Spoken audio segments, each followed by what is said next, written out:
It is break time at Ganjara Primary School in Habaswein, Wajir County. These young boys and girls are part of the pupils at this primary school, which is the only learning institution in this vast area. Every morning, each parent and guardian wakes up to the appreciation that their young ones are supposed to have a date with their teacher. And on this day, many of them, like they have been doing before, have temporarily disengaged from their morning activities to take their children to school. The noticeable element in all this is the seemingly changing tide in Wajir. Although predominantly a nomadic area, parents are slowly becoming cognizant of the need to have their children in school.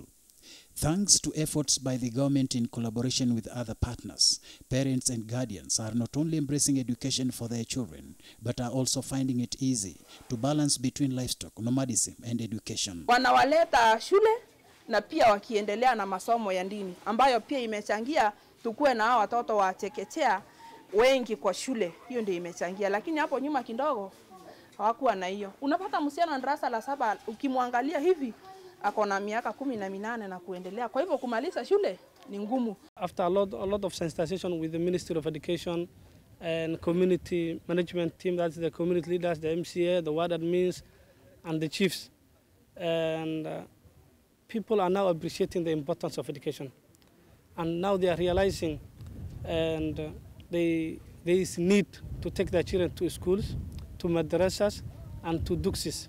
Retrogressive cultural practices and the extreme value attached to livestock and harsh climatic conditions that force residents to migrate in search for water and pasture have for long stood in the way of quality education for children in this area. But that is about to change, and in fact, so much has changed. Parents are no longer obsessed with moving around with their animals at the expense of their children's education. Many times, parents will be seen walking their children to school. Although this school could be lacking in resources, it is the only reliable fountain of knowledge here. And everyone here, including teachers, parents, and other stakeholders, agree there has been significant growth in numbers for children going to school. And with parents taking decisive measures such as walking their children to school, signs of an even bigger enrollment are in the horizon. Basically, like even if I consider of 2017, the enrollment were around 11,000. Currently, we have over 13,000 within the focused primary schools. That's within the 20 primary schools that the World Vision is focusing. People have realized the importance of education, and people have divided themselves. Some people have remained with the animals as nomads, and some have settled in the permanent settlements. That is why we have today that number of children who are in school. The change is not just limited to this school. At Kibilei Girls Primary School, we encounter another story of resilience and determination. Animals that stay at home are persistent sensitization has brought about a new dawn. Many of these girls will perhaps be at home or even away with their parents who are currently several kilometers away looking for water and pasture for their livestock.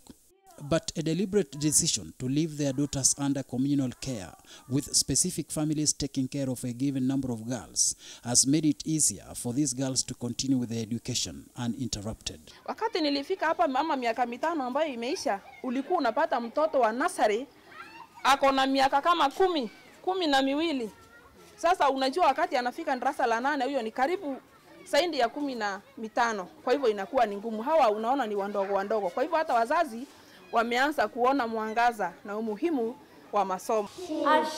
Strict and punitive repercussions against parents who marry off their underage daughters has largely dissuaded most of them from that bad culture.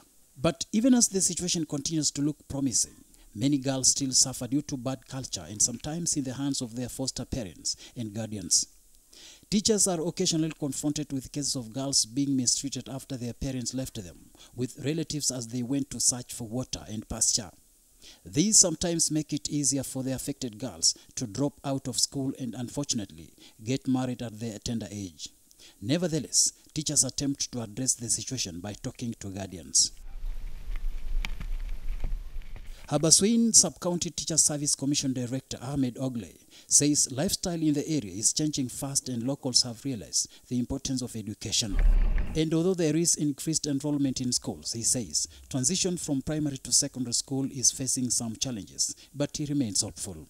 People are still realizing the importance of education, and they are trying to change their lifestyle.